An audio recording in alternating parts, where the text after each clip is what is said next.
Saat Maryam sedang membersihkan lantai kuil, dia memperhatikan pendeta yang sedang mengajarkan bab kitab pada murid-muridnya. Mereka tampak kesulitan untuk menghafal bab kitab dan menyuruh Maryam untuk menjawab hafalan kitab tersebut, sembari mengolok-olok dan menjadi bahan candaan murid-murid itu.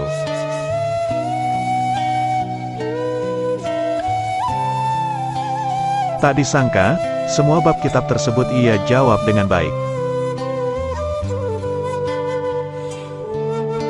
Semua pendeta dan murid-murid itu tampak terkejut mendengar jawaban Maryam, dan menanyakan dari mana semua itu ia pelajari. Maryam menjelaskan jika semua itu diajarkan oleh Zakaria tentang prinsip dan hukum agama. Malam harinya pun Maryam terus berdoa kepada Allah, agar selalu menjaga orang-orang yang ia sayangi dan meminta karunia keselamatan untuk mereka. Di sisi lain, terlihat Ibunda Maryam mendatangi tembok ratapan untuk berdoa kepada Allah, yang membuat para pendeta kuil mencemooh perbuatannya itu.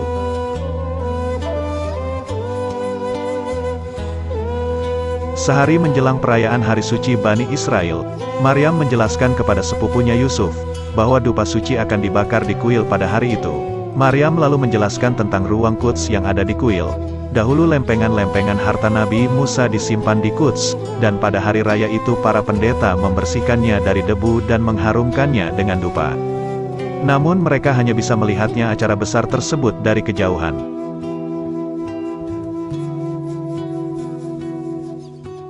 Para pendeta di kuil mulai cemas dengan keberadaan Maryam di sana. Semua murid di kuil selalu meminta Maryam untuk mengajar mereka, karena jawaban Maryam selalu memuaskan hati mereka. Pendeta tersebut khawatir akan muridnya yang tidak mau mendengar ucapannya lagi, dan akan lebih taat kepada Maryam ketimbang dirinya, dan pada akhirnya seluruh pendeta pun tunduk kepada Maryam. Suatu hari saat Nabi Zakaria menjenguk Maryam di pondok kuilnya, Nabi Zakaria pun kaget melihat memar di wajah Maryam dan seluruh tubuhnya. Yang ternyata itu adalah ulah dari pendeta yang menyiksa Maryam di kuil. Maryam berpesan kepada Nabi Zakaria, agar hal tersebut tidak diberitahukan kepada ibunya, yang akan membuatnya khawatir. Setelah Nabi Zakaria mempertanyakan hal itu kepada para pendeta, mereka berdalih, jika akan selalu menghukum murid-muridnya jika melakukan pekerjaannya dengan tidak baik. Dan memupuk rasa takut mereka terhadap pendeta kuil, supaya murid-muridnya patuh kepada perintah para pendeta.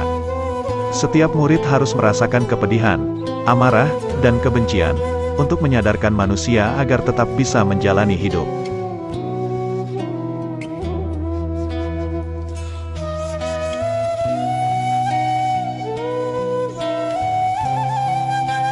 Nabi Zakaria pun meluruskan pemahaman yang keliru itu kepada para pendeta. Namun pendeta tersebut menyatakan dendamnya terhadap Raja Herod, telah dengan sadis membantai para pendeta. Lalu Nabi Zakaria pun akhirnya meminta untuk membebaskan Maryam dari tugas pekerjaan kuil itu.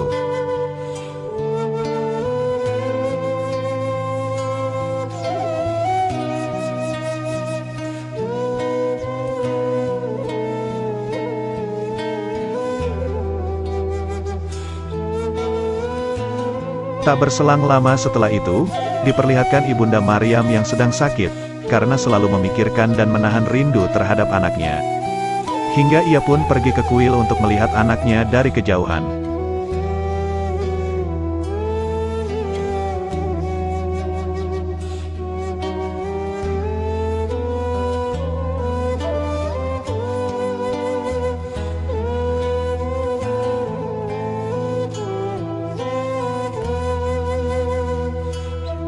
Pada saat mereka melihat Maryam, Ibunda Maryam pun bersembunyi di balik dinding, agar tidak mengganggu Maryam saat mengabdi di kuil. Namun istri Nabi Zakaria kasihan melihat Ibunda Maryam itu, lalu ia pun memanggil Maryam agar mendatangi mereka. Saat istri Nabi Zakaria berbicara dengan Maryam dan menanyakan kabar darinya, Maryam mengungkapkan sangat mengkhawatirkan ibundanya itu. Dan Maryam merasa sangat kesepian saat itu. Sontak Ibunda Maryam yang masih bersembunyi di balik tembok kuil itu, menangis mendengarkan ungkapan hati dari Maryam.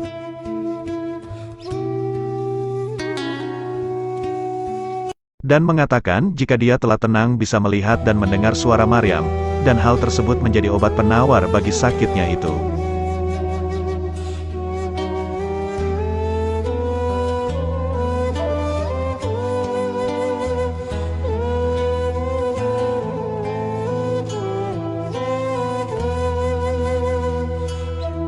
Saat ibundanya itu akan pergi beberapa langkah meninggalkan kuil, seketika itu ia pun terjatuh di tengah keramaian, dan akhirnya Ibunda Maryam pun meninggal.